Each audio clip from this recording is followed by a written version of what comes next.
funny that you say that because I have not actually mentioned this to a lot of people, but I'm in a doctoral program. Amen. So I am in school right now to receive my doctoral degree. Amen. So, Amen. Amen. Hello, everyone. I'm so happy to be here.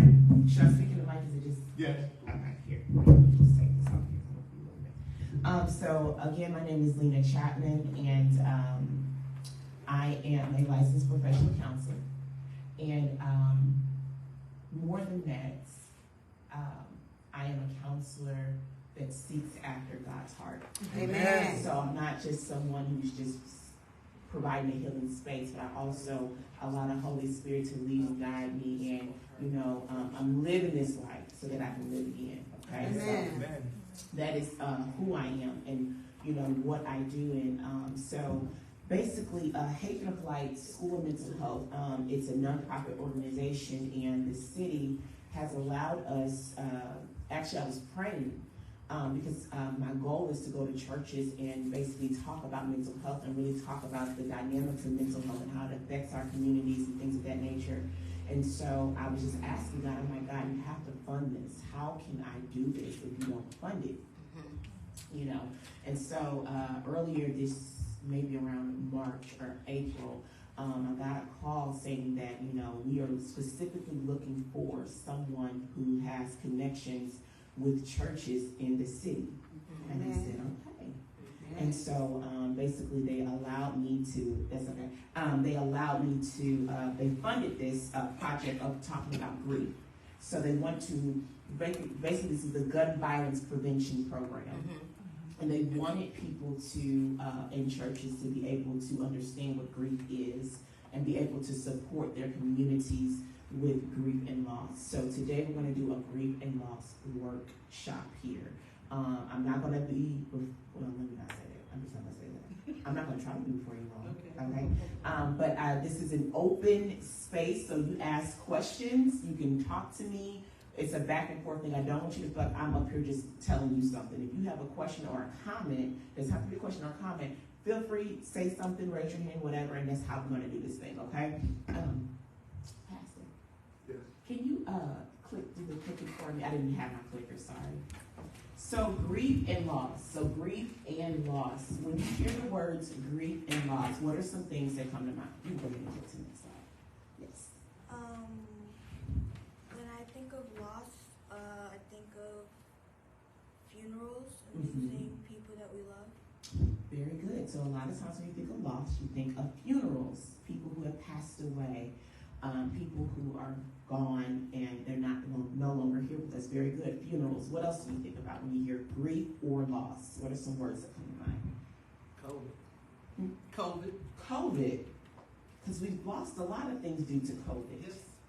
And not just people, but just a normal that we're used to, right? And even now, they're talking about a whole new variant that has come out, right?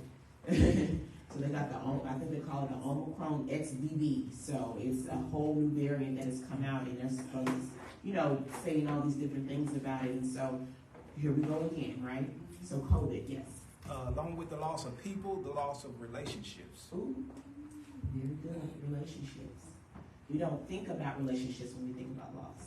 Because we say they're still here, so it's not technically a loss, but is the normal you had with them, the relationship you had with them, is it the same? Or is it existing? Right? So either the relationship has changed or that relationship is no longer the same and that person is in another space now. Very good. So grief and loss. What is grief?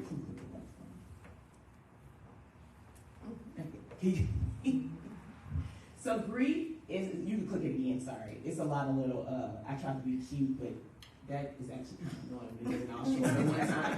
So I'm going to change that. Right. So what is grief? Grief is a strong, sometimes overwhelming emotion people experience caused from some form of loss.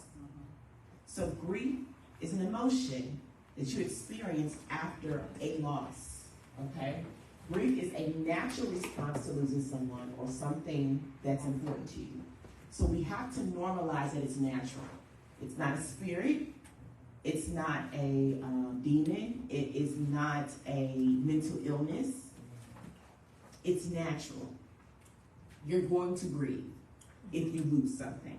And whether it's an extreme grief or just a moment of like, oh, I did, and just, a space where you're just recognizing that something has happened, you're going to experience grief if you lost something. Mm-hmm. Next slide, please.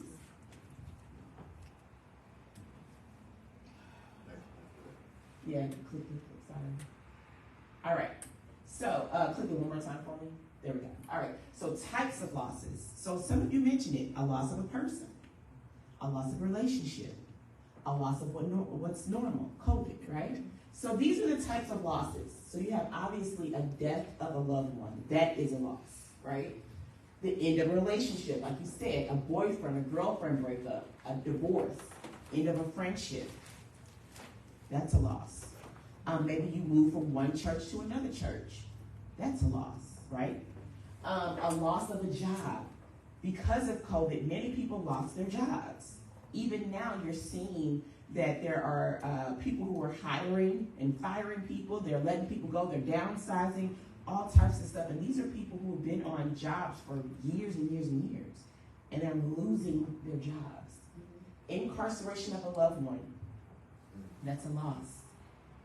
You think, oh, they're just in jail. But if you are used to this person being there, and you also think about the worry of this person being in a space where they may not be safe, it's kind of scary, right? Chronic illness.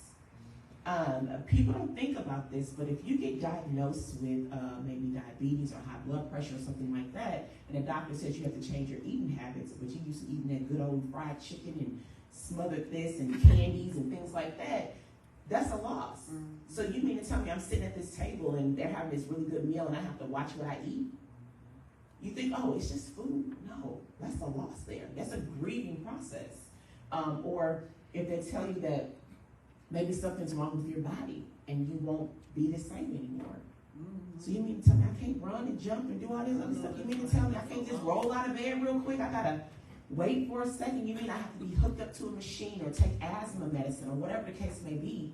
That's a loss. Relocating to a new home or city. That is a whole grieving process. You may be excited for whatever. So you may move and you're excited because you moved, or you had to move because there was no choice. That's a grieving process. Now you have to get to know new people. You're around different people, things like that. Loss of financial stability. COVID has taught us that too. If they say we're going to do a pay cut, if they say, you have to move to a different position and the pay is less, or you lost your job, or whatever the case may be, financial stability is a huge thing. Mm-hmm. And because people don't have finances, it can make people do some strange things, right? So that's a grieving process. A miscarriage. That is a grieving process. And unfortunately, we don't talk about that enough in our communities because it's like a hush-hush type of situation. But that is loss. Retirement. How many people are retired? How many people are enjoying their retirement? Okay. But usually, when you retire, they throw the party.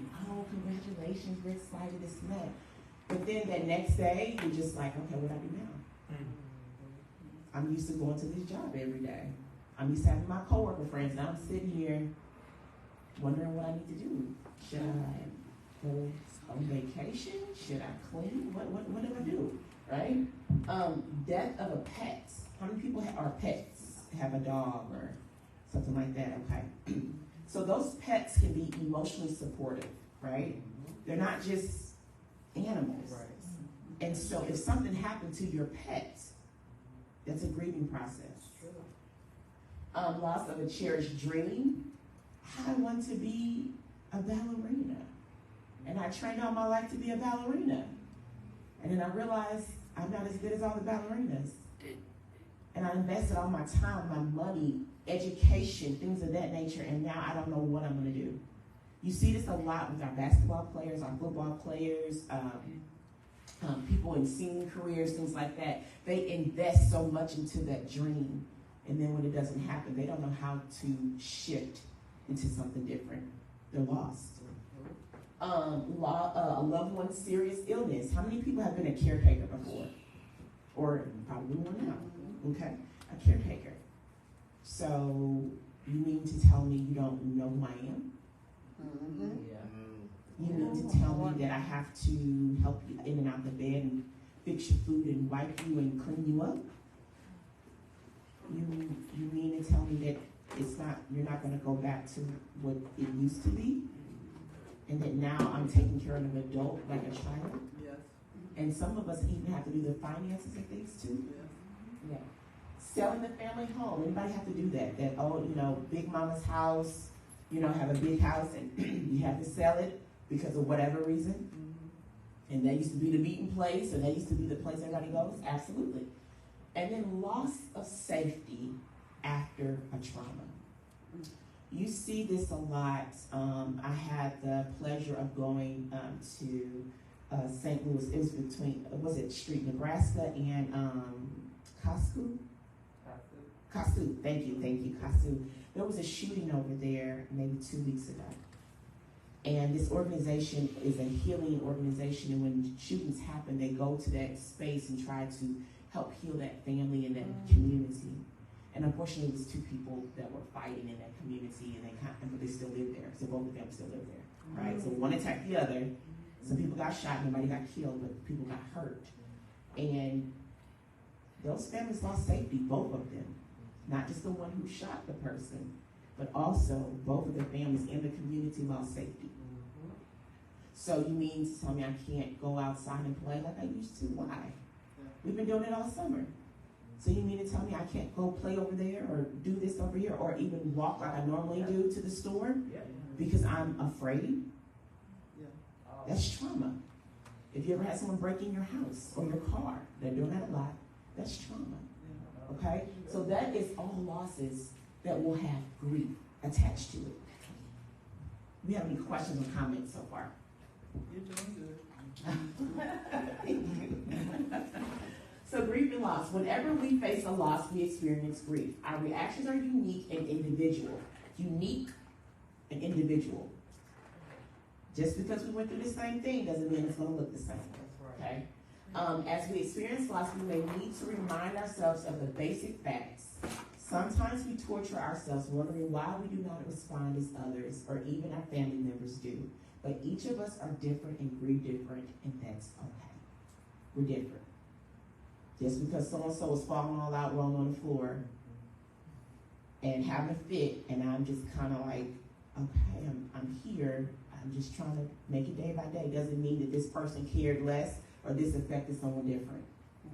We had the same loss. It's the same thing, but you may respond different, and that's okay. It doesn't mean anything.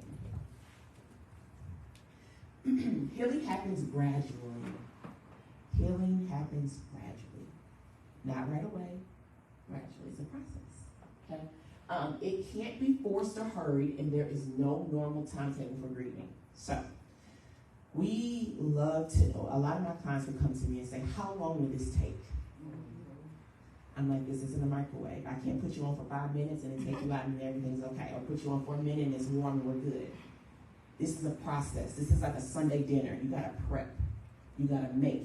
Things take time. If you want it to be good, it's gonna take some time. Sometimes it's gonna take, overnight and marinating and things like that. And sometimes that's what healing has to. Now, not to say that's for everybody, because some people can, just kind of go on and, be okay. But everybody's not like that. Some people start to feel better in weeks or months, and for others, the grieving process is measured in years. Whatever your grief experience is, it's important to be patient with yourself. Be what? Patience.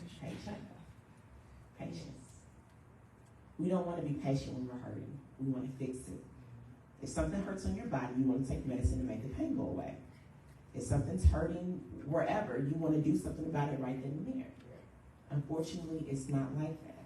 You have to give yourself time and be patient with yourself and allow the process to naturally unfold. Natural. Let it naturally do what it needs to do. Oh, do we see this? Can everybody kind of see it? What is that? Roller coaster. A roller coaster. How many people love roller coasters? Okay, you like the thrill of it, the up and down. I was just at Six Flags and I got on the bus and said, I feel like I was in a dryer. That thing whipped me around. I'm like, I think I'm at that point. I'm like, okay, that's enough. Exactly, right? So when I was on the bus, you know, it was very unexpected. So you knew, okay, once I go up, you think that you're going to drop, but then it took you around, and then it dropped you, and then it swayed you over here, and then it dropped you over here, and it was just like, I didn't know what to expect. I was on that ride. Jesus, Jesus, Jesus, Jesus. It was crazy. Okay, so grief is like a roller coaster. That's the best way I can describe it. You get on, something happens, you get on, and most likely we're not getting on by choice, right? You get on and you just don't know you don't know what to expect, right? It whips you around, it loops you around, you're up, you're down, your head's going over here, you feel over here, you're hearing everybody scream all those different things. It's all the ups and downs and the highs and lows. At times we may think that we're doing better. Oh, this ride about to end, and then here it goes, drop. Where'd that come from, right? And then other times you may think, we may think we are sure we are not, that it's not going to end. The metaphor of the roller coaster reminds us that our sense of progress may feel very uneven at times. And we may think that we're coasting and then it drops. We may think that, okay, I'm in my low, and then all of a sudden it's like, oh, okay. It's kind of letting up some. That's what grief is, okay? That's it.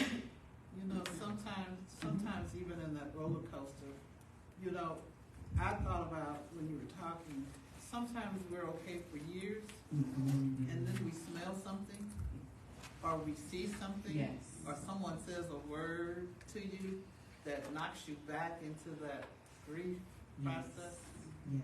you know? That is so true. I was listening to some old school songs this past Friday. And I just singing along to them and things, and then I got back to a place, and I'm like, oh, okay. I'm like, I'm turning this off. But it took me back there. A smell, a phrase that someone says. It could be a sound. It could be, you know, for years you drove past this road, and then all of a sudden that day something just triggered your memory. Our brains are so complex, and the way God created them is just amazing. But unfortunately, sometimes it can work against us, and we don't like that feeling of being unexpected, right? I was fine. I don't know what happened, and today it just hit me. And that's how grief can be. I like to describe grief as when things first happen, it's probably stronger, and it's hitting a button all the time. But then as you kind of heal a little bit, and you got to go through it, it doesn't hit that button as often. And then years and years, it may hit it every now and then, right? But that's the way it should look. Grief is a journey, but it should not be hitting this button all the time. After some, like maybe a year, 6 months, you should be able to say, I had 3 good days. I had a week, I had a month.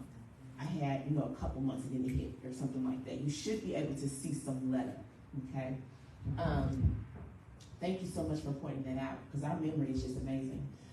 So myths and facts about grief and grieving. The myth is the pain will go away faster if you ignore it. How many people think that? If I just ignore it, it'll go away. I'm just gonna be strong. I gotta be strong for the family. I can't cry. I'm the older sister. I'm the older brother. I'm the one that takes care of everybody. I'm this and that. I have to be strong. So if I ignore it, I can get through this. That is. You got a hand. Yes. You know, it wasn't until you said that I realized that's what I've done. Yes. You know, you just keep moving. And I have not realized that it was being ignored instead of dealt with. And that is something that's in our culture. It's been embedded in us since slavery. And I say that because we've gone through so much trauma that the only way we knew was to just keep going, right? And there's nothing wrong with keep going, but we never actually dealt with what was going on. And so we carry the burden of a lot of stuff, that heavy stuff. And like you say, I just have to keep going. So if I am still working, if I'm still taking care of, if I'm still doing this and that, then I'm okay. But then you realize that heaviness you feel or this, I can't sleep at night, or, you know, whatever that looks like, and then you're realizing that, oh, wait, maybe I'm not dealing with this the way I should. Maybe there is some conversation I need to have, right? Very good. Can I say something? Yes, ma'am. You know what, when we were talking about that, there's sometimes when you know how a balloon, you blow a balloon up, Yes, and the balloon, if it goes too far, it'll pop. yes. And sometimes in us, when we're holding stuff in, we don't know why we're crying, or we don't know why we're acting out, or we don't know why we're shooting somebody. Absolutely, absolutely. Because of stuff that we've held in for so long, you know, and sometimes we're holding it in and don't know that we're holding it in. Absolutely. I think. No, that's absolutely true. What you said is completely true, and this is why I do what I do, is to bring awareness. When you don't have awareness, you just keep doing what you have been taught to do. But when you have awareness, you slow down enough to go, okay, what do I need? And you're absolutely right. We hold so much stuff inside that you could be driving and tear dropping, you don't even know where. You could be sitting there and you're just like, why am I angry? Like, I don't even know why I'm angry, but I'm just mad. Right?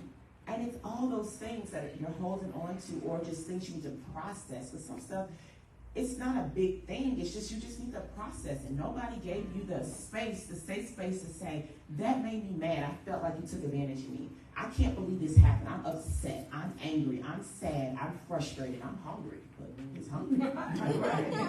You get hungry enough, you're ready to hurt somebody. Let me be at the drive-through line, and they take me too long. I'm like, oh, hey, what is going on? I'm hungry. So yes, absolutely. Holding those things inside, and that's what we see a lot in our city. We say, what is going on with all this violence? But there are people who are going through things that all it takes is one small thing, and that's it. We look at people, how could they do that? Well, they do it because they don't have an outlet. So one small thing can kick them, and then they're on a whole nother space. Has it ever happened to you? Mm-hmm. You ask somebody a question, and you're like, okay. And the other way around, somebody asks you a question, and you're just like, what do you want? And they're like, okay, I'm sorry. I didn't mean to be in your space. And that's what happens. And you explode. And it happens to me all the time. I'm frustrated. I'm thinking about something completely different. Here comes somebody talking about something. I don't care about what you're talking about. Go over here. Now I have to slow down and be like, that wasn't right. So yes, so ignoring the pain will only let it bottle up. And a lot of times we think that if we're going on, that we are healing, when actually we're suppressing. There's a difference between dealing with it and suppression. Well, that was so long ago, I ain't worried about that. No, you are not consciously worried about it, but your subconscious is, which is your soul. And when you get your soul involved, it can break some things. Okay? So, yes, when you suppress it and you ignore it, it only makes it worse. And it makes the healing process longer. That's just like your body. You ignore the little tingle in your foot, and then now the leg tingling, and then now your hip all messed up.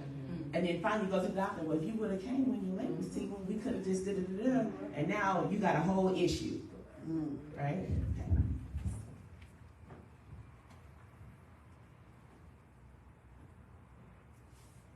One more time. Thank you. All right, so myth. It's important to be strong in the face of loss. Strong. What does strong mean? Being honest. Ignoring. No emotion. Taking care of it all. Don't cry. You bet not cry. You heard that from this. You bet not. Don't you fix your lip to cry. No. Don't cry. Take it all. You got it. Hold the burden. Hold it all together. You the man. You the woman. You the next person. You the man supposed to, right?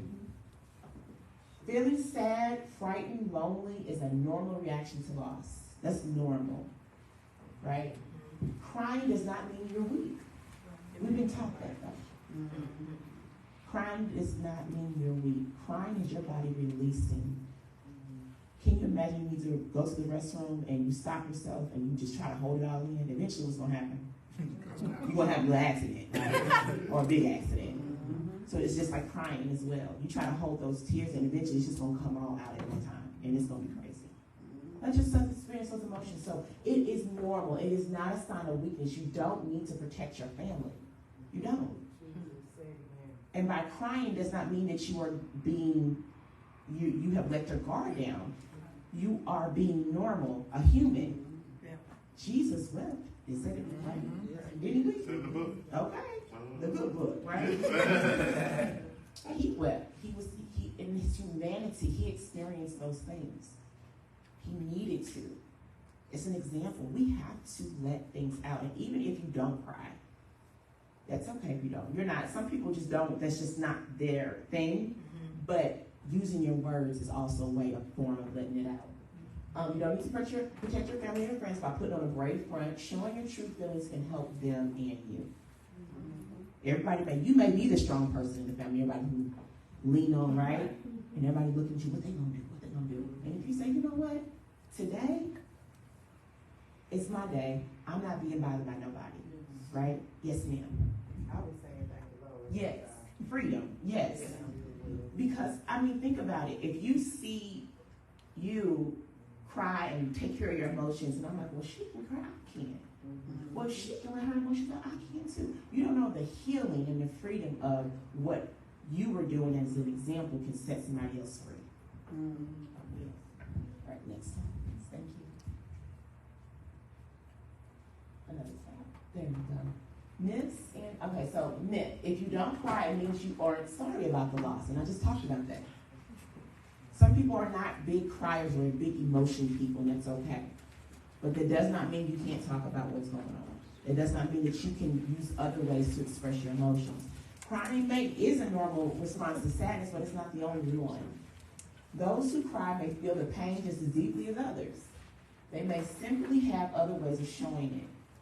And so sometimes we feel like we should be in these big emotions because everybody else is.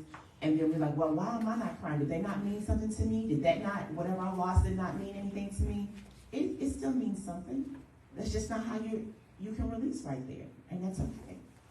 Next slide. I'm sorry, I'll bring my clipper next.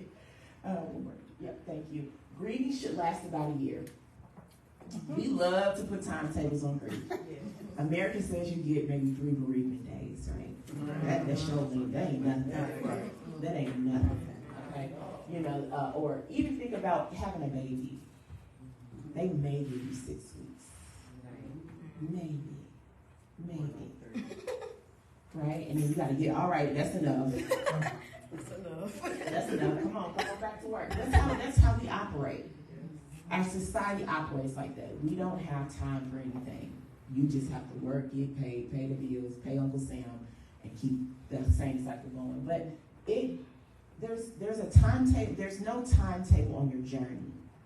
But again, we're going to talk about what grief should look like and how do you know when it has turned into something else, okay? Because I'm not saying that you should, again, be in a very distraught state for a year. You should see some time where it's letting up, okay? So I need you to understand that yes, it's okay to grieve, and you will grieve, and it's a journey, and it may take more than a year as you're grieving, but you should see better days in between some of those rough days, okay? Next slide, please. Moving on with your life means forgetting about the loss. If I move on, that means that person didn't mean anything to me. If I don't cry, that means they don't mean nothing. Or if I start laughing, that first time I laugh again, I don't think they would want me to laugh. That would be horrible if I started laughing because then it means that I'm kind of not grieving and then I'm letting that person go. That's not what it means. Moving on means you've accepted your loss, but that's not the same as forgetting the person. Just because you have accepted it doesn't mean you have forgotten. Okay? You can move on with your life and keep the memory of someone or something you lost as an important part of you. In fact, as we move through life, these memories can become more and more integral to defining the people we are. It's very important. Wow. So if we can just be in a space to say, I love this person meant something to me, or this thing meant something to me, but I'm going to find a new normal where I can honor this person or this thing, but still be able to move forward with it. And that's okay. Sometimes we want to hold on and be in a space because we feel like that's the only way we can keep that person in our memory. But your brain is going to do that anyway. Just like the smell. I can smell a certain perfume and I'm like, oh, that reminds me of. But you see my face? I may get excited, oh man. And those memories start to become like little pieces of, like, I'll call them like little kisses of God. Where he's like, this is my way of helping you to say that this person still means something to you, and it's okay. Right? So it's okay to move forward. You will not leave that person behind. You mentioned laughter too. I remember we were ministering to a bunch of youth. There were black youth and there were white youth. And during the thing we were talking about slavery and the hurt, and we were showing pictures. The white students busted out laughing on some things, and of course the black students really, I did too, got a little bit upset. But when we all came together, what I found out that laughter sometimes is a nervous reaction to our hurt that they cannot explain. Yeah, that's true. And so I had to learn that laughter all the time doesn't mean ha ha. It means hurt. That's very important to know, and that comes with understanding behavior. And like you said, I don't know how to respond to this, so I'm uncomfortable, so I'm gonna laugh. You see people making jokes all the time. I think it was a comedian who just lost his, I think it was his girlfriend, and he was at the funeral. He said his thing, but he also joked a little bit too.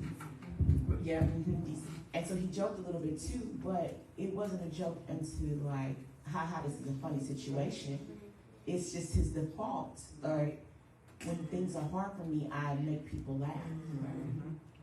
So it's that same type of concept, and I like how you share things. That is so true. It's all about understanding behavior, and people's behavior is a result of their stuff, not necessarily because of you. Amen. So we also have to put that in our mind, because sometimes we can be very egocentric, which means very childlike, like toddlers. Everything revolves around me. And we don't realize that a lot of stuff ain't got nothing to do with you. You just happen to be in the atmosphere, but we'll be like, she rolled her eyes at me. Or maybe she had something in her eye. Or maybe she did roll her eyes at you, but maybe it wasn't necessarily towards you. Maybe it was like, what am I going to eat for dinner tonight? Dang. And she had a whole conversation in her head. And you just like, she don't like me, this and that. I know she always whispers. Did you ask her? Talk to her? What's going on, people? Yes, so we did that. Yeah. Next slide, please. Yes, ma'am. I wanted to, on last year, we lost my brother and my mother within 11 days apart. Wow. And just being here, but on that, it made me think about a legacy. Yes. I feel that we have to continue their legacy. Yes. So that's how. And we're going to talk about that because it's acceptance. It's continuing the legacy. And what they meant. So whether a mom, whatever she did that she was passionate about, maybe it's like, okay, I'm going to try to be a little passionate about it. Or whatever brother did, being passionate about something like that. Or just, it may not even be that. It could just be showing love. You know what I mean? Yeah. Maybe the brother fed the neighbor's dog all the time. And he's just like, well, I'm going to go feed a stray dog. I don't know. Okay. It's something to, keep that legacy going. Next slide, please. So, did we know that grief has physical symptoms too? Yes. Okay. I've learned. All right. We are all connected. Everything's connected. Okay? So it's not you're going to be grieving and then nothing else is affected. Okay, just like spiritually, if something happens spiritually with you, you're going to feel it on your body physically. You're going to think about it mentally. It's all connected, right? So physical symptoms: fatigue. I don't want to eat. I'm tired. I'm restless, right? Nausea. Some people feel sick to their stomach. Very sick to their stomach. Lower immunity. So when we're not taking care of ourselves, or when our body's going through stress, because grief is a stress response. And so, grief will cause stress in your body. There we go. And when you have stress in your body, those hormones are rising. Cortisol. When you have cortisol in your system, it raises your blood pressure and your glucose, right? And so what happens is you become, when that happens, a lot of times when you continuously go through stress, diabetes, and that's why we have like heart disease and things like that, right? And so, where was I going with that? Lower immunity. So when you have stress in your body's working very hard to kind of pump some stuff going on, and so it's putting more stress on your organs, which will not let you fight off a common cold. Just something very simple. And that's what happens. And so that's why you make sure you're taking vitamins and eating right. Of course, when you're under stress, you're not going to want to eat broccoli. You're not going to want to eat Brussels sprouts and things like that, or a salad. You're going to want to eat something heavy and things like that. But just be mindful that you have to get vitamins in your system, because your body is depleting itself trying to take care of the stress. You got weight loss and weight gain. Now, I'm not one of them that loses weight when I'm stressed. I gain. I don't know the people who are fortunate to lose weight, but people lose weight and they gain weight. Again, stress hormone cortisol will allow you to gain weight. It does. And and a lot of times it's not in the places you want to gain weight. It's a lot of times in the stomach area, the hips, and things of that nature. Aches and pains. Sometimes we have lots of aches and pains because it's stress in our body. And sometimes it's unforgiveness. It's the truth. So if you're having aches and pains, just unexplained, your neck area, that tension in your neck, the tension in your hips, the tension in your knees, all those different things, those are all sometimes due because of stress. And backs too as well. Insomnia. Some people can't sleep. I sleep for 3 hours and I'm up. Or I can't get to sleep, or I can't stay to sleep. Okay? Those are very important. And then sleeping too much as well. That's obviously some of that depression. All right. So what are the emotional stages of grief? So there are 5 stages of grief. 5. And we're going to go through 5 and I'm going to explain them to you. So I can't remember who the psychologist that discovered the 5 stages, but this person said that usually there's about 5 stages that people go through grief. As we talk about these 5 stages, I need you to understand that we do not always go in order when we talk about these 5 stages. Also, this isn't a checklist that, I went through this stage, check, I'm done with that. It's almost like a pinball machine. You may be angry one time, acceptance, and then go back to denial. It's like a pinball effect. So I want everybody to know that. But you can't control this process, but it's helpful to know the reasons behind your feelings. This is why it's important, education. If you know, okay, I'm feeling angry. Oh, that's normal. It's normal to feel angry, but what am I going to do about it? What are some coping skills? What are some things? And when you're educated, you tend to do more about it and know what to do about it. Let's go to the first one. Denial. I didn't just get that phone call. The doctor didn't just tell me that. Nah, that didn't happen. Excuse me, what did you say again? Repeat that. Denial. Denial is usually the first reaction to learning about terminal illness, a death, a loss, all those different things. Pretty much is to deny the situation. This didn't really happen. Okay. So this isn't happening or this can't be happening are normal thoughts people often think. It is a normal reaction to rationalize our overwhelming emotion. It's almost our protective factor. It helps us from going into shock. depending on what the loss is and the severity of it and what it means to you, it kind of helps for your body to step back from it and go, no, versus going, oh my gosh, and doing all of that.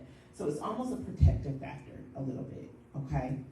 Can anybody explain to me their denial, if they can recognize a denial that they had when they lost something?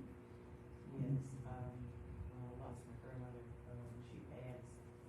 she passed on October 28th, and my mother called me the week of Thanksgiving. This is after everything had gone on, and she said, "What are you cooking?" And I was like, "Cooking for what?" Like, she called me that Tuesday, and she was like, "For Thanksgiving." I was like, "Look, I know you like being prepared, but you're being overly prepared. It's still October." She was like, "So I'm not coming to your house because you're probably going to be eating hot dogs.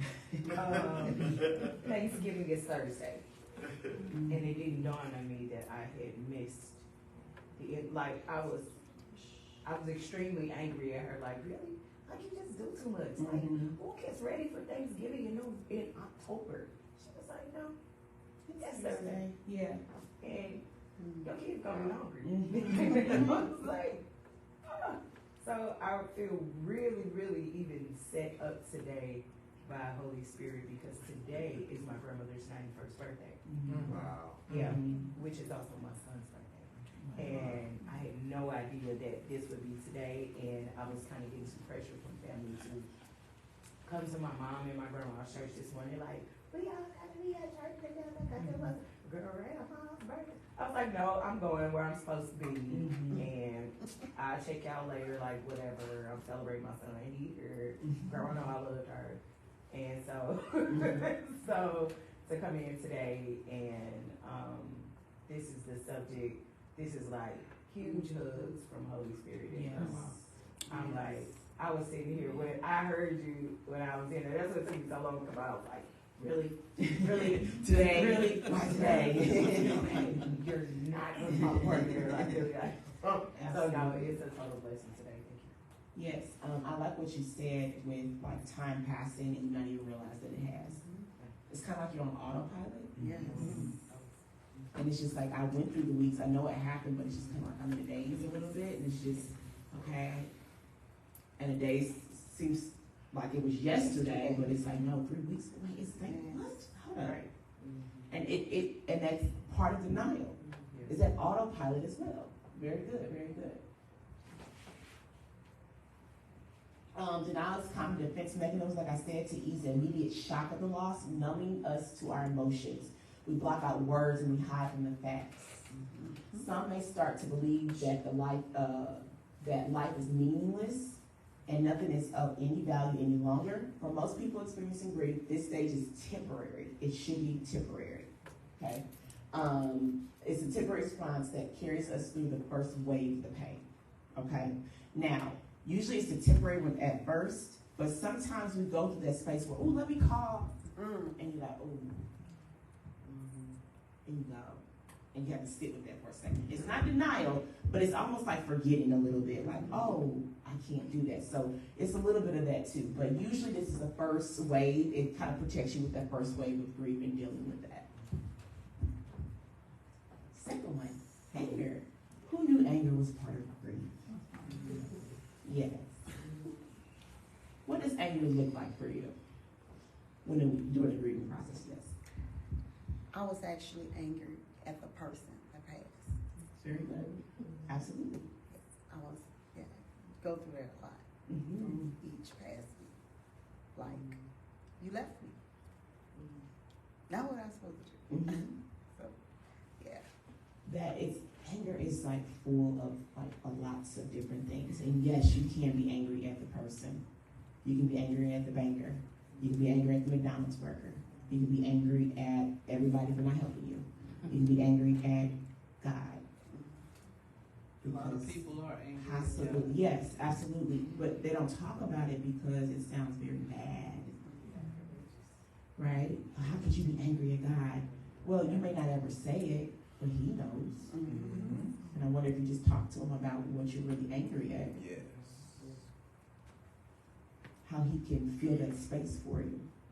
But if you always in denial about it and won't talk about it, then you're suppressing it, and then you walk around really angry at God, and everybody gets it because of that.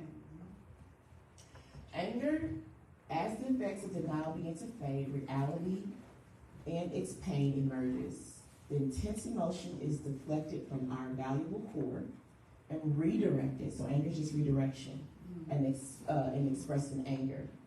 The anger may be aimed at an inanimate object, a complete stranger, or friends or family. Why won't this light switch work? You need to change the light bulb. And you're like, oh, okay. Well, why you ain't say that, right? So anger is what we call a secondary emotion, because usually it's because you're hurt. Usually it's because you're sad. Usually it's because you're depressed. And usually, again, it can be because you're hungry. Usually it's because of other different things. But we project it onto other people because it's easier to do that. Sometimes you're mad at yourself. And so anger is very difficult sometimes because we don't know what to do, and we know that some of us know that we're angry and we're being irrational, but we just can't stop it because it's just like, I know I'm like acting up, but it just feels good to act up, so I'm just going to be in the moment, just keep doing it. Like a tantrum. But anger is a part of grief. And yes, you can be mad at that person. Sometimes we're mad at them because they didn't take care of themselves and they left us in that position. Sometimes we're mad at them because then after the funeral, or before the funeral, we realize some things we're not taking care of like they should have been taken care of. And now we got to figure out how to bury you. Yeah. Right? Lose that part, right? There's a lot of stuff that we can be angry at. And it's okay to be angry. It's what you do with your anger is the issue. If you're flipping over tables and chairs and things like that, you might need to talk to somebody and just chill out for a second. If you're telling somebody that you're angry and you're communicating it like you should, there's nothing wrong with that. It's okay to be angry. It's just what you do with your anger is the problem. Okay? Anger can be directed to, I said that, the anger those can be very complex. Anger can be very confusing as well. Especially when you know you're angry, but you just don't know what or who you're angry at. It's just like, I'm just mad. That's all I know. When you're in that phase, it's very important to know what you need. Everybody doesn't need a hug when they're angry. Some people like, don't touch me. Okay? Sometimes you may need to take a walk. Sometimes you may need to just kind of write it all out. Sometimes you may need to throw a little fit, punch a pillow, something like that. But know what you need when you're angry and be able to articulate it and tell somebody what you need so that way they can support you. When we don't know what you need, we don't know how to help you. And then you get mad because nobody's helping you. And then we go back to the cycle again, right? Yes. All right, bargaining is the third stage. Bargaining. This looks like, so the normal reaction to feelings of helpless and being vulnerable, because usually when you lose something, there's something you can't do about it. There's nothing you can do about it. So you begin to be helpless and vulnerable. There is nothing I can do about this, right? So often, to regain the control, we go through these series of if only, what if. So if only I had went to the doctor sooner. If only they would have been eating right. If only they would have taken their medicine. If only I would have checked into this financial this and that, maybe this wouldn't have happened. If only I would have switched jobs. I knew I should have switched jobs before they fired me. If only you will go through this whole series of what you could have done different to make that situation not happen. And it's okay to do that. But it's not okay to start blaming yourself like bad, okay? So be very careful that, yes, it's okay to go through those spaces because it's your brain trying to make sense of a situation you can't control. But it's also a space where you can process through that bargaining and let yourself know like some stuff is just out of my control. It's not. Bargaining also, I remember when my mom passed, Mm-hmm. and we were all in the hospital, and my brother bargained with God. He bargained all day long. If you let my mama live, I'll go to church. Mm-hmm. You know. We do that too. God, if you could just change the situation around, Yeah. I'll fast for 40 days, 3 nights. Right. I'll put more money in the offering plate if you could just really fix this thing. Yes. You know, I never thought of it like that. I thought of it like the way she was describing it, but I went through the stages of, you know, when my mom passed, I was like, if only if I would have done this, if I could have done this, if I could have done that. I didn't put that in the category of bargaining. You know, I thought of it the way that Pastor Talton had described it. Like, Absolutely. And it's important to know what it is. That way when you do it, you're like, okay, I just feel I don't feel like I have control. And when you feel like you don't have control, figure out what you can control. Even if it's something so silly and just simple. I cannot control what has happened, but what I can control is what I eat today. That's simple, right? I can't control what has happened, but I can control how I take care of myself. I can control how I wear my hair. I can control what I put on today. So that I know that's simple, but sometimes you just gotta give yourself that little bit. Yeah. I think sometimes people have to give you a push into eating. Sometimes when we recognize that they're not doing whatever. There are some people who think they can do everything, but you notice that something's going on in them or around them, and they won't take heed. Yeah. So, what do you do? I mean, do you keep bugging them? You know, saying you need to take care of yourself, you need to eat, you need to take a bath. Yeah, taking a bath's important.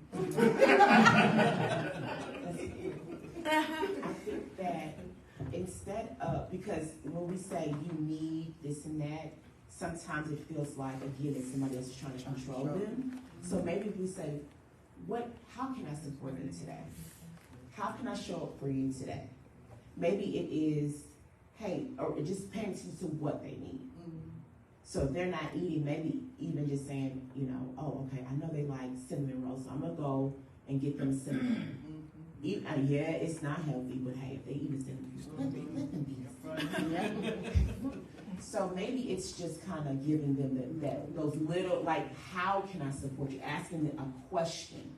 Because when you feel like you don't have control, and somebody's saying, you just need to do, you're gonna be like, look now, I'm already can't figure this stuff out, and now you're trying to push, and people get irritated and stuff like that, yes. Right. I was thinking about, you're using the word bargaining.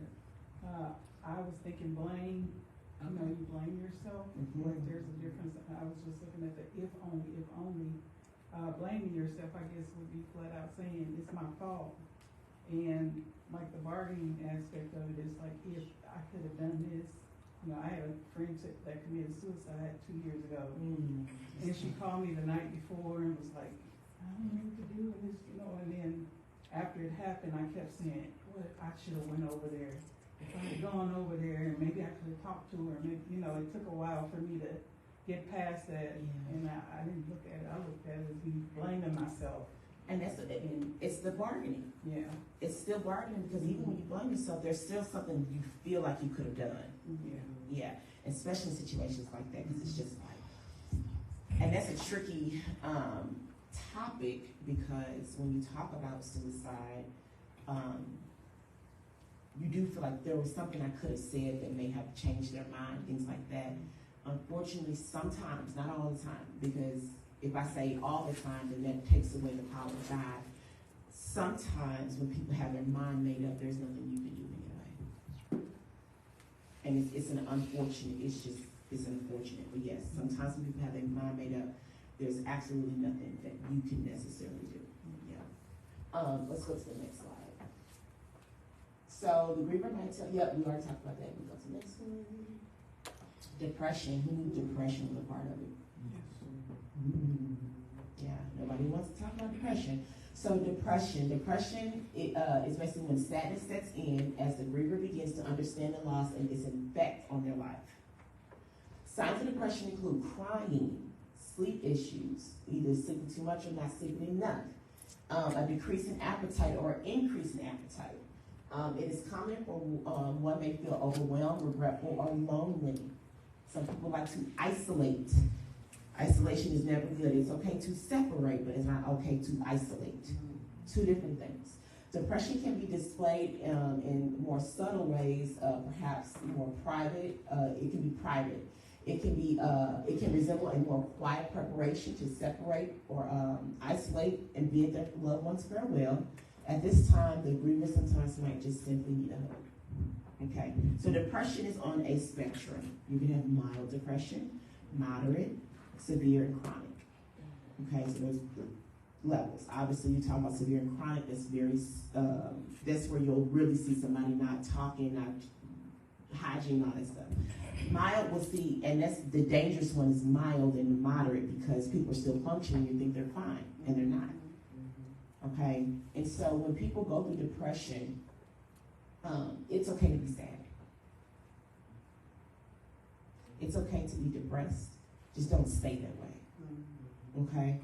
And when I mean that it's okay, sometimes we just need to sit with it for a second and figure it out, and sometimes it can last. So depression, you don't get diagnosed with depression unless it's been going on for more than 2 weeks. Okay? So I just want to put that out there. Just because you're feeling really deeply sad for a couple of days doesn't mean I'm just automatically depressed. No, it has to be like a criteria for that. If it happens, then what I tell people is this. If you see someone who's going through depression, again, how can I support you? What can I do to make life a little easier for you today? Or sometimes it is just sitting there being quiet and just being in the room with them. Or being in the house with them. Maybe it's not in the room, maybe it's just in the house. Maybe it is, hey, can you run with me to the store real quick? Something like that. Very, very, very simple. Okay? If you are experiencing it, allow yourself to process what it is. Because it may be the loss, but it may be also some unresolved stuff with the person who you lost. Yes. Because that happens. Yeah. You went through some things. Maybe I got in a bad argument before and you never got to say sorry. Maybe that person did something to you that hurt you and you didn't really get a chance to say anything about it. Because that stuff happens. It's a lot of complications when we talk about grief and people. It's some stuff, right? So that can cause depression. So figuring out what it is I'm depressed about and how is it affecting me, and then what I'm going to do about it. What do I have the control and the power to do about it? Let's go to the next slide. Okay, we can go to the next one. Acceptance. Acceptance. It's not easy getting there, but that's the 5th stage. Basically, you're saying to yourself, this happened. There's nothing I can do about it. However, I will figure out how to honor that person's legacy. That's where you see people do organizations and things like that, walks and t-shirts and things like that, balloon release. I mean, we get really extravagant, you know. Everybody wear the same color, things like that, right? like you talked about, acceptance can also look like every time it's our grandmother's birthday, we meet at somebody's house or we go to her church or something like that. Those are ways that we talk about acceptance. It's usually the final stage. Everybody does not get there, though. And usually they don't get there because they suppress all the other stages. And they never really get there. But acceptance. So, okay, they're gone. There's nothing I can do about it. It's gone. There's nothing I can do about it. But what can I do in this moment? How can I move forward? Is it, okay, let me clean out the closet? Is it, okay, let me donate the clothes? Is it, okay, you know, what role do I play now in the family? What role do I play in my family? What role do I play at my new job or whatever the case may be? It's hard. And you shouldn't just run straight to it. Just let the process of the 5 stages do what it needs to do. And just because you get to acceptance doesn't mean that you may not get angry again. But usually when we're at acceptance is that you may hit one of those stages, but you can go back to the, okay. And usually when you accept, you're kind of trying to remember more of the good times with things and some of the positive things. Or if it's negative stuff, you're just like, yeah, it happened. No, I didn't like it. No, it was messed up. No, there's nothing I can do about it. But I'm going to figure out how I can move forward and heal. Okay? So there are types of grief. Did anybody know that? There's not just grief, there's types of grief. So normal grief is kind of what we talked about. Anticipatory grief, that is, you're anticipating something happening. This is usually when somebody's on hospice. This is usually when somebody's suffering from Alzheimer's or dementia. You're anticipating that this is eventually going to happen. or when you get that notice that the job is closing in 6 months. So you're starting the grieving process before you actually have the loss, okay? Delayed grief. I'm good. You know, the Lord got him. You know, I'm just, you know, peace, joy, love, happiness, okay? And then 3 months later, oh my, and you like, girl, what happened? What just happened to you? Delayed response. Usually it's denial that has happened for a long time and then it hits you. Disenfranchised grief. That is grief that Hallmark does not make cards for. Stillborn, miscarriage, adoption that didn't go through. Things like that. A loss of a pet. Usually you don't find a Hallmark card for that.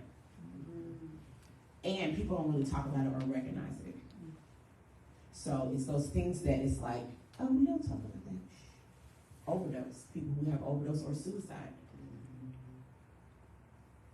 Because usually those funerals aren't very big. They don't really talk about it because nobody wants to, we're going to keep that hush hush. Can you imagine dealing with losing someone? Or how about this? Somebody who killed somebody. Mass shootings and stuff like that. They still have to bury the person who was the shooter.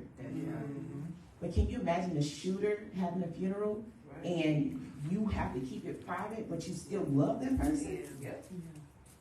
But they did something horrible, but I can't grieve like I should? That's a whole mess. Right? Complicated grief. That's where we go complicated.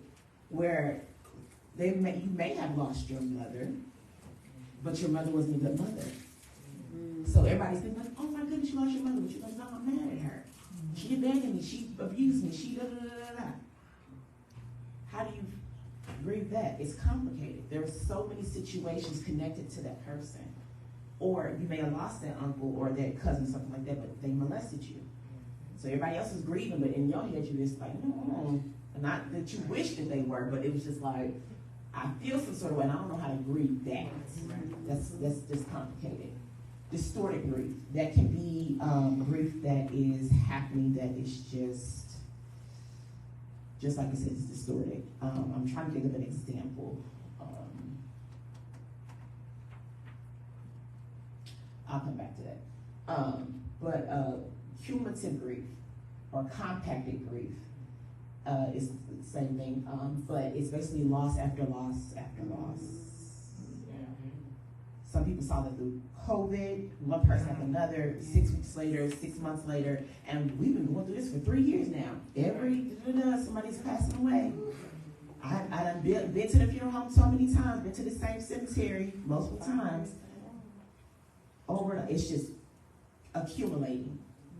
And then you become numb to it, right? Let's go to the next slide, please. Thank you. Let me just click. Yep, there you go. Traumatic loss. Difficulties reaching the acceptance stage can occur if the loss experience was traumatic. An individual may have a traumatic reaction after a death that was sudden and unexpected. Violence, car accidents, shootings, robberies, all that stuff. Traumatic loss is comprised of separation, distress, so a yearning and search of loneliness, and traumatic loss is a separation, distress, and okay, so basically traumatic loss is like a yearningness and a loneliness because it happened so quick, or it was so just very traumatizing. So sometimes when people pass away, they don't pass away peacefully. Sometimes the way they looked when they passed away wasn't peaceful. Sometimes you saw the body of somebody who got shot or something like that, and that was traumatic for you. Things of that nature can be traumatic. When individuals experience a traumatic loss, the trauma symptoms interfere with the ability to navigate the regular stages. Because you're also dealing with trauma that's attached to it. Next one. So, yeah, trauma can really distort the 5 stages of grief. It can make it very complicated. Do you still go through the 5 stages? Yes. But you also have to deal with the trauma of what it was. Okay? So there are grief diagnoses. There's 2. And we're right at the end. So there's prolonged grief and persistent grief disorder. Those are two disorders. This is when that you see grief happen and it's lasting for a year and that person is never letting up. Again, yes, grief is a journey, but you should see some let up. If you see somebody look like they just lost their mom and that happened 12 years ago and they still seem like it's just fresh and you're like, oh my goodness, when did that happen? They said 12 years ago. And you're thinking like, sounds like you lost her yesterday. That is an actual disorder. And that's usually when somebody's really holding on. So we're talking about 6 months or longer. Persistent grief is about 12 months or longer when they really feel like they have lost that person like yesterday and they cannot get past it. Like every day they're saying something about their mom, their loss and things like that. And it's just like, okay, like, you know, not saying get over it. I'm not saying that, but just kind of like, when is it going to let up? You're crying as if you lost her like literally yesterday. And it's like 12 months later, 6 months later. Again, there should be some space, okay? You can click. And this persistent complex bereavement related disorders. Usually when people have a disorder, they need to go see someone, a professional, so they can talk through and what's leaving them stuck. Because if they don't, then they can turn into deeper stuff. You can click the next one. All right, so coping. How do we cope with grief? Again, this is the end. So face your feelings. What do I feel? Why do I feel it? What's making me feel this way? And what can I do about it? So you can try to suppress your grief. It's not good. You can't avoid it because it's going to come out. In order to heal, you have to acknowledge the pain. Trying to avoid feelings and sadness and loss only prolongs the grieving process. Unresolved grief can also lead to complications such as depression, anxiety, substance abuse. Because usually when people are depressed, they want something lifted up, and then now we're smoking, we're drinking, and we're doing all sorts of things. And then health problems. Obviously, if you're suppressing, it means you're internalizing, which means you're putting pressure on your organs and all types of things. Okay? Let's see. Next one. Express feelings in a tangible or creative way. So some people do scrapbooks. Some people, again, you know, us people of color, we love to get some color coordinated events together. Okay. So sometimes it's the t-shirts, the balloon release, the candles, light visuals. Sometimes it's let's all meet at so-and-so's house and eat, just things like that. That's how we can express our feelings in a creative way. Get involved with an organization. If the person passed away from cancer or something like that, maybe breast cancer awareness, do the walks, all those different things. That's how we can do that. What's the next one? Try to maintain your hobbies and interests. So if you was out there playing racquetball, get out there and play racquetball. You was out there walking, try to keep walking. Or find new hobbies and interests. Maybe that person just like to put together puzzles. Go out and get puzzles and put it together. Things like that. So try to maintain your hobbies and your interests and try to get back to that routine. Routine is very important when you're grieving. Not to jump right back into it, but eventually just say, okay, I need to start trying to get up and move and do things like that. Okay, next slide. Plan ahead for grief triggers. If you know the anniversary is coming up, if you know the holiday is coming up, if you know these things are coming up, plan ahead of time. This is coming up. I know this is a trigger, so this is what I'm going to do in that day. If I don't feel like going, then I'm going to stay home. If I do feel like going, if I feel like I'm going to break down, then I'm going to go to the restroom, or I'm going to leave, or I'm going to do this. I'm going to have my support systems, things like that. Have a plan. Oh, it's their birthday coming up. If I know it's their birthday coming up and I know I may take it hard, okay, so today I'm going to plan to watch their favorite TV shows. I'm going to cook, their favorite pound cake, and then I'm going to sit and just chill. Or no, I'm going to go out because I want to be around my family and my friends. Have a plan. If you don't have a plan, then you may crash. Just like if we have fire drills, and a lot of times there'll be fires happening. But if a fire were to happen, you know exactly where to go and how to get out. And we normally do it with ease. We don't because it's like, okay, I know the front door or whatever. So have a plan and make sure you plan ahead. What's the next one? Look after your physical and your mental health. If you find yourself doing things you don't normally do, such as drinking, smoking, wild behavior, I'll just put it like that. Behaviors, things like that. It may be you trying to feel better or trying to either numb yourself or feel something. So I need you to talk to someone about that, okay? Don't allow yourself to spiral into a space. talk to someone, whether it's your pastor, a leader in the church, a friend, a therapist, right? Put my plug in there. All those different things. Try to take care of your physical and your mental health. Walk is perfect. You know, that's simple as going up the block and coming back. It could be, hanging out with friends, doing something active. Small things can help you with your grief. Obviously, when you're taking care of your physical health, you are releasing dopamine, which is a happy hormone. The happy hormone helps you be able to feel good, okay? So make sure you're taking care of yourself. What's the next slide? All right. Again, grieving is a highly individual experience. Just because I may have lost my dog and they lost their dog and they don't ever want to get a dog again, they can't look at dogs anymore, and I'm like, I want 15 puppies. Doesn't mean that it's my grieving experience may look different and we may have lost the same thing, okay? So everybody's grieving experience is individual. Empathize with people and be there for them. Let them talk. Don't try to overtalk them. Oh, well, I lost, and girl, I know what you feel. No, you don't. You don't. Because we may have lost the same person, but that person may have meant something different for me. So be very careful. Hear the story before we start jumping in there. There is another one. Okay, let's go to the next slide, please. Remember, there's hope with support, patience, effort. You will survive grief.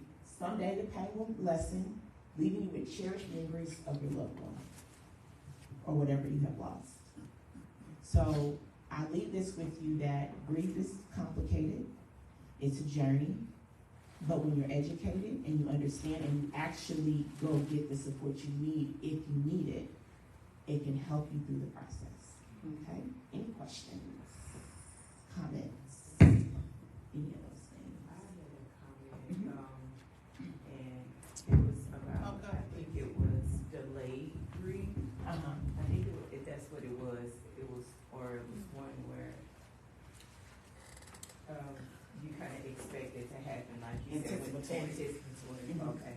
So I dealt with that and I didn't know. I knew it was a level of grief, but that's when I started asking the Lord, like, are there different kinds of grief? Because this is strange. A year and a half before my grandma passed, she talked about it, right? Mm-hmm. And so I was her home health aide, so I was with her, right?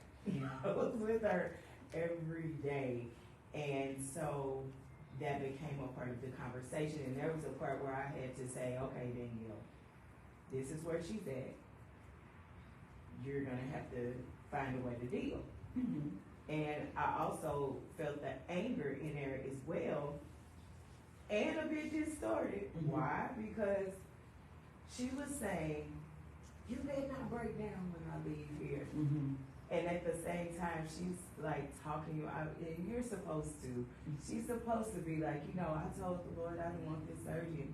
I'm going home to be with him. Mm-hmm. And I'm looking at her like, and you think I'm supposed to just start throwing a party, right? Yeah. I'm so glad that you going home to glory, but ma'am, we're gonna be sad, yeah. And she was having this whole 2-year planning of this party. She was like, I told your mom I ain't having that surgery. She think I am. I just signed papers to make her happy. I told the Lord, come get me. And I'm like, okay, so you and Jesus got this side plan. He gonna come get you for the surgery. Okay. So I'm prepared for it.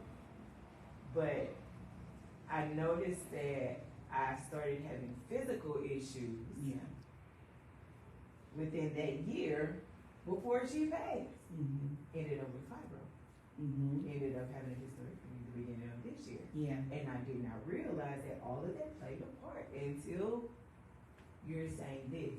Yes. And that's because my grieving process started before everyone else's, which is why I now understand why I'm in a different place, because the morning she passed, I showed up to the hospital and I felt like I was showing up for praise and worship. Mm-hmm. Like, I'm like, yes, girl, you okay? Like, no more pain, this and that. And I had to kind of check myself because everybody else wasn't in that place and they was looking at me like, girl, what's wrong with you? Yeah, get out. Why? We sad, yeah. Like, don't come in here with your face. This ain't the day. You know? and just about got cussed out by a couple of people. And I was just like, what does she look like? Okay, then yeah, I had to check myself. But anyway, that whole year and a half, she talked about it, and I could not understand what was happening in me. I was like, why am I all of a sudden just so sad? Like, what is going on? I was already grieving her. Yes. And I did not know that I couldn't really understand what was happening. And so, and then being her home health aide, and then her passing. So not only did I lose my grandmother and my best friend, I lost my job too. She was All of that. You better find you another job. And I was like, okay, but I can't until, you gotta go. Yeah, and that is important because you'll go through the stages before, and then you have to go through the stages again. Exactly. Because now it's a different type of loss. Absolutely, absolutely. Anybody else? Thank you for sharing. Yes. Well, everybody knows I lost my son, and so I'm sitting here grieving, and my main thing was to stay at home. Then he showed up. I'm not going to church. I don't want to hear no more crying, and I'm sorry, and I didn't want to hear it. I just want to stay at home. And so then I say, I'm not going past Cannon. He say, yeah, you going. I say, well, I ain't took a shower. I don't smell you. I'm just clean. And so I'm like, I go and I give every cream. I'm like, why is this man here? Do he know I want to just stay at home and lay in my bed? And so I was a little angry, and then, but when I got here and I hear this, it's kind of helped a little bit, But I'm still hurting, but I'm here. And I thank everybody for their prayers. I do. Did you lose your son recently? He got hit by a car, yeah. On this stuff. And I'm like sitting there, why am I here? I don't want to hear this. Yes.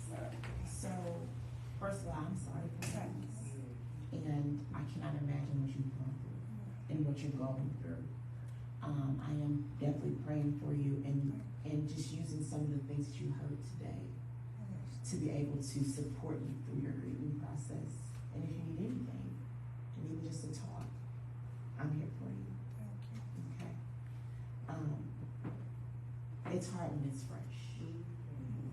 It's very hard when it's fresh. Very fresh. So yes, I'm here for you. Yes.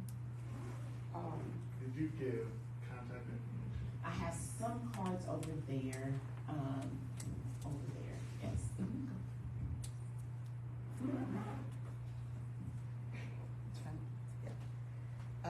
I'm You don't glad have to keep it together, hear though. this You don't have to keep it because together.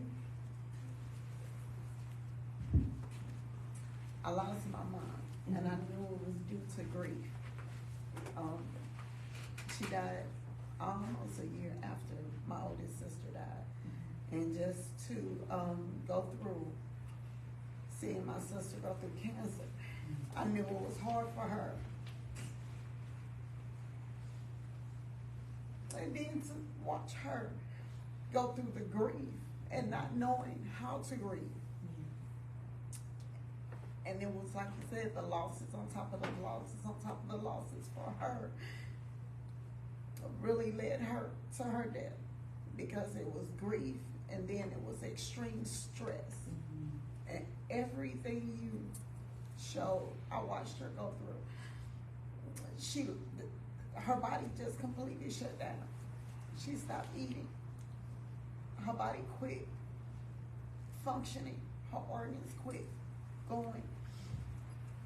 And I had to go to the hospital with her because the living situations were stressful. And I couldn't get her to leave the situation. So when she ended up in the hospital, they didn't know what was going on with her. They couldn't find everything, her vitals, everything. They didn't know. But I knew. I knew what it was. I knew it was the grief, and then the stress. And her body, like you said, she just started gaining weight out of nowhere. Her body just got extreme. My mom have always kept, I didn't see you had 8 kids and the lady body was just like, she was just, but her body just started getting real big, and her body just started shutting down, and then she couldn't remember, and they was like, oh, maybe she got Alzheimer's, and I kept telling them, no, She don't have Alzheimer's. It was just stress and grief, and to see somebody go through that and you can't help them at all was really, for me, just devastating. And I'm trying to now get myself together, because I was angry at the person that she was living with that causes the stress and didn't realize she's already grieving and she don't know how to go through this process. It was just really hard. So to have someone out teaching about grief, I am grateful, because I believe if I had known earlier, it could have been, like you said, if I had known. The bargain. It could have been something. But we can do something now. And I know a lot of people right now are feeling something. I'm just say something. And I want you to know that through this education and obviously your faith will get you through the process. And it's okay to mourn. It's okay to cry. It's okay to not be in this space right now. But just know eventually it will be better. But right now, let's acknowledge that space. But there's some people who we miss, some people who we wish were here, some people we wish we could hold or say, I love you too. But they're definitely in our thoughts. Yes, yes. Okay, I'm trying to get through this. August is a roller coaster month for me. My birthday is August 1st. My late husband, who died in 2011, his birthday was August 7th. He died August 3rd.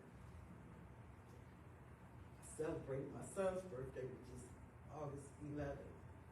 My mom's birthday was yesterday, who died 2018. So I'm constantly on the roller coaster all month. This was my celebratory month. So I try to deal with it. I have 5 kids and 10 grandkids that looks up to me because they don't have nobody else. It's hard to piece together.